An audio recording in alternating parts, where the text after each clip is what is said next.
Muchas gracias por esperarnos, muchas gracias por escogernos, por recibirnos en su casa. A una semana de esas elecciones que han cambiado y han dado un vuelco, un patatús para algunos, un terremoto para otros, han cambiado todo este ciclo, la política en nuestro país. Escuchamos a Mario Desbordes y ahora vamos a ir a escuchar a Ignacio Briones, el candidato presidencial de Bópoli, que también aspira a estar en la papeleta en noviembre, cuando será usted el más importante, todos ustedes los que deciden. Dicen que el presidente es un poco avaro. ¿Y usted también fue avaro? Ese avaro es la palabra. Mi rol, mi pega como ministro de Hacienda, en esencia, es cuidar los recursos fiscales, porque los recursos fiscales no son de uno, son de los chilenos, ¿ya? A mí se me criticó mucho cuando decía, oye, no gastemos todas las fichas hoy día, porque precisamente no sabemos qué pasa después. Habló de cartuchos. O cartuchos, también hablé de fichas, porque precisamente no sabemos cuánto dura esto, qué incertidumbre encierra y tenemos que guardar para después. Hoy día estamos acá, todavía estamos con la pandemia, ya en una especie de callejón con salida, diría yo, con esperanza. ¿Te crees? ¿Ahora? Yo creo que sí, o sea, ahora nos viene un mes dificilísimo. Estamos encerrados y a mí me preocupa. Pero ya no es ministro. No soy ministro, pero me preocupa lo que pasa. Obviamente me preocupa la situación sanitaria, las consecuencias económicas y sociales sobre las personas.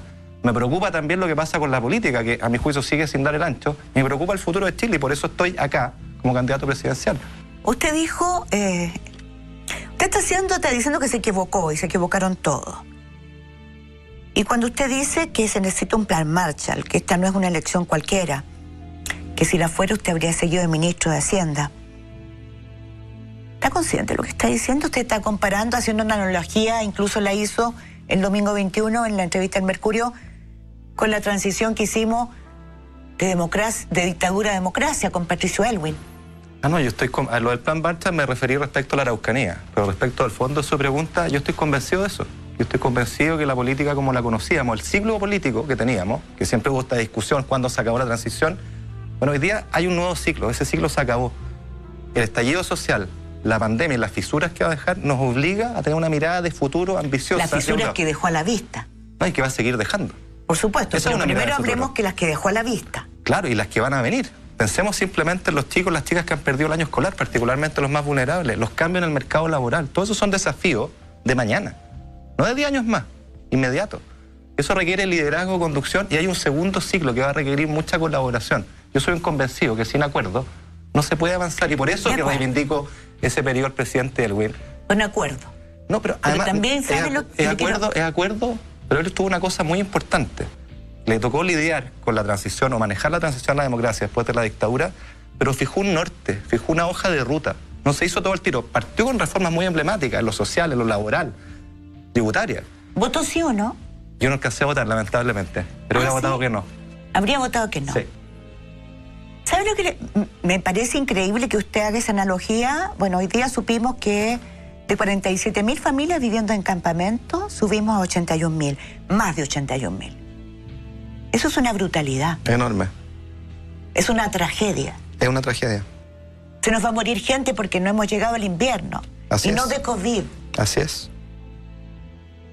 ¿Está preparado para asumir esa...? Porque carga con una mochila, ¿no? De no haber entregado la ayuda oportuna y suficiente para enfrentar...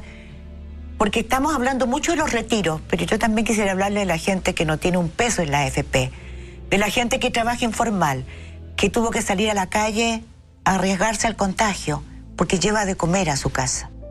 Mire, dos cosas. Lo primero, yo estoy plenamente consciente de las enormes necesidades que esta crisis ha supuesto. Y uno lo ve, y créame que uno le duele, uno ve el desempleo y lo que eso significa para las familias, no poder trabajar. La informalidad que usted señala, que es yo lo he planteado muchas veces, es uno de los grandes desafíos futuros que tenemos como país. La informalidad va a aumentar, la pobreza va a aumentar. Y creo que eso supone liderazgo, supone primero reconocer ese problema, que es una fisura muy grande, y hacerse cargo.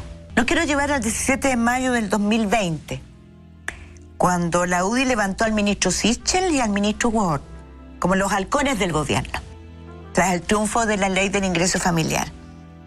¿Usted fue una paloma o un halcón en materia de apoyo económico a la población?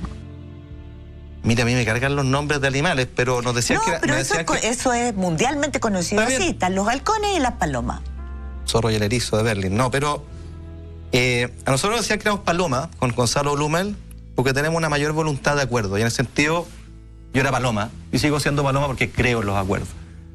Y la prueba de eso mismo, fíjate, o fíjese, estoy agarrando papas, es que después de ese primer IFE, de los 65 lucas, un mes después, me tocó impulsar y liderar un acuerdo nacional con la oposición, con los principales partidos de la oposición, con Chile Vamos, que creó el fondo de 12.000 millones, pero además, respecto al IFE, fíjense qué importante esto, no solo aumentó el monto a 100.000 pesos, sino que hizo lo más difícil, que aumentar la cobertura de 3 millones a más de 8 millones, y lo hicimos con el ministro Monker, Sichel ya no estaba, y créame que los equipos del Ministerio de Desarrollo Social, nosotros nos sacamos la mugre y trasnochamos, porque hacer esa pega de 3 a 8 millones no es nada de fácil. Usted tiene que remar en la burocracia del Estado, los municipios, el registro social de hogares.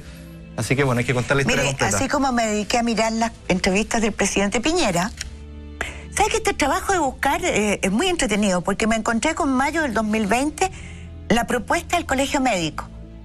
¿Te acuerdas que la doctora Isquia Siches convocó un equipo de economistas? ¿Sabe cuál es el primer punto ese que le entregaron a usted?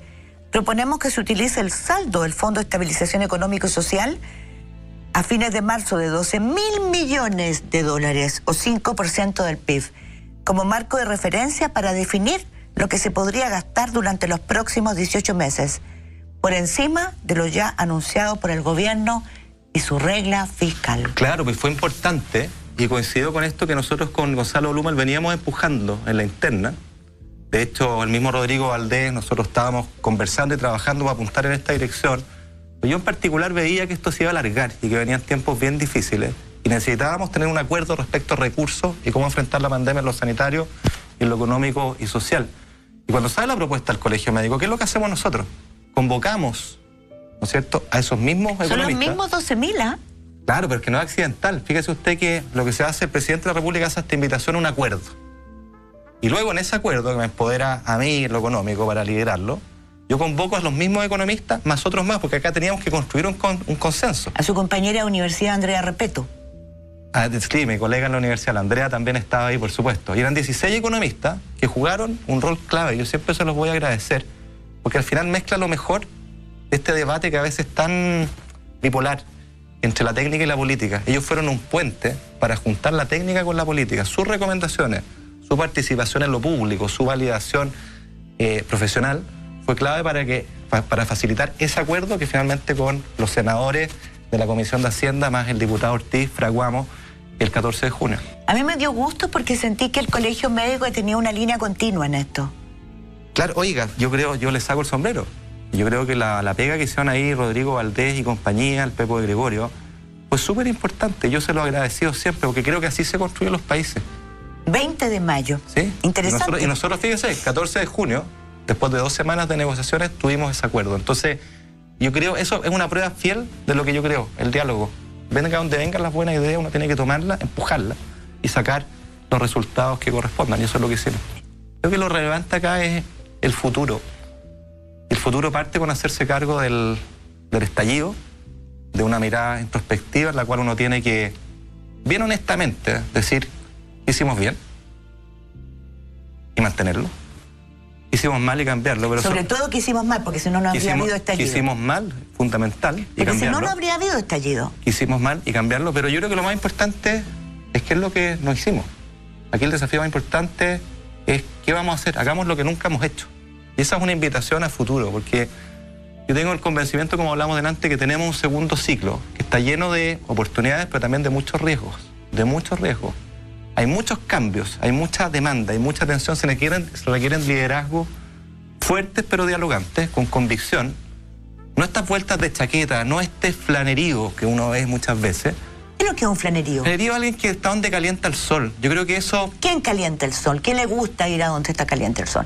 Porque también eso que usted dice, los que se dan vuelta a la chaqueta, ¿por qué no mencionamos, por qué no decimos esta forma de darse vuelta a la chaqueta? ¿Cuál? Por ejemplo, cuando uno escucha a la senadora Rincón hace un mes poner el grito en el cielo en contra de un tercer retiro y luego con calculadora en mano, supongo yo, dice lo contrario, eso es darse vuelta a la chaqueta. Cuando uno ve a presidenciables de su propio sector tomar las causas de una cierta oposición que es populista, que está mirando ahora, buscando piedra donde hay plata, en lugar de preocuparse del futuro. Pero usted también debería buscar votos porque también por detrás, ¿no? No, pero es que sabe que, mire... O sea, ¿no le importa estar...? Obvio que me importa, pero yo no voy a cambiar las cosas que creo esenciales y relevantes por votos. Si ese es el mal de la política. Eso es lo que la tiene en el suelo. El desprestigio, la desconfianza tiene que ver con políticos que prometen algo que saben que no van a cumplir. Marzo del 2020, ¿se acuerda que usted le planteó a sus colegas del gabinete que rebajaran el 30% del sueldo? Era bien poco, para lo que ganan, porque ganan harto los ministros. 30% rebajar. Sí. Y por 6 meses, ni siquiera les dijo de aquí indefinido. Porque claro, en ese momento pensaban que todo era por chiquitito, estaba todo acotado. Era un cartucho. Me acuerdo. Y nadie lo siguió, pues. Me acuerdo, y eso me hizo aprender 2 cosas. Primero, cómo es la política, porque ese fue efectivamente un mail privado que yo le envié a mis colegas y alguien lo filtró. Y lo segundo, que esto habla... ¿Está hablando en serio? Sí. O sea, usted no quería que fuera público. No. Y esto habla del segundo punto, que creo que es bien relevante. Cuando esto se hizo público, la reacción natural de los políticos en el Congreso me increpaban pensando que yo lo había hecho público porque quería hacerme el lindo. O sea, ellos en su mentalidad hacen por defecto, por reflejo, que la política funciona en esa lógica. Yo siempre lo planteé de manera súper honesta, bien intencionada. ¿Y lo hizo usted? ¿Se rebajó el sueldo? Yo lo hice, pero no lo hice público. Doné mi parte de mi sueldo, doné mi sueldo. ¿A quién se lo donó? No lo voy a decir, porque quizás habría que pedirle permiso a esa persona o a esa institución que está en Antofagasta, a la cual yo le doné mi sueldo. No me va a decir que se lo donó a la chimba. Se lo doné a la chimba, sí. Pero estoy cometiendo una infidencia porque esto fue privado entre usted y Felipe Berrío. Sí. ¿Y hasta cuándo se lo donó? Hasta que nos bajaron el sueldo. ¿Por qué se sintió como...? Porque yo soy muy respetuoso de la privacidad de las otras personas. Entonces yo le puedo hablar por mí, pero no tengo la autorización de la chimba o de Felipe Berrío para decir lo que estamos diciendo. ¿Y qué le pasó con sus colegas que no quisieron? No, nada, a mí me da lo mismo. O sea, yo entendí que la política tiene una manera de ver las cosas que para mí era nueva, que todo se presume que está en el interés de uno, como si uno hiciera esto porque quería hacerse el bonito. De hecho, esta decisión la comentamos con Luis Oscar Herrera en su casa, estábamos trabajando en uno de los tantos programas. ¿Y sabéis qué? Deberíamos hacer esto. Le voy a mandar un mail al tiro. Pero bueno, entonces, vuelvo a la política, porque la política a mí lo que me ha pasado, Mónica, viniendo de afuera, quizá uno captura mejores, unas miradas distintas. Yo la veo demasiado individualista, demasiado metida en sí mismo, y esto independiente del color político, de quién hace la mejor cuña, el mejor Twitter, la pelea chica, desconectada en consecuencia de la realidad. Y con una dificultad de llegar a acuerdos. Yo creo que la mirada de futuro que tenemos requiere acuerdos. Hoy día en esta lógica individualista y no colectiva, obviamente los acuerdos son más difíciles porque son bilaterales. Yo no sé por qué es más difícil. Le voy a recordar una frase suya. Voy a ser consistente en proponer una actitud para enfrentarme con los grupos de interés que bloquean el cambio. Sí. Así es, pues. Yo me siento siempre he sido una persona muy libre, que me gusta estudiar los temas y una vez que los tengo analizados, doy mi opinión fundamentada de frente, siempre. Yo no le debo nada a ningún grupo de interés, me siento con completa libertad para ir para adelante. Y si a alguno no le gusta, mala pata, y si a otro le gusta, bienvenido y veremos qué sale. Pero en esa cuestión yo no me pierdo, siempre he sido así en mi vida, soy así.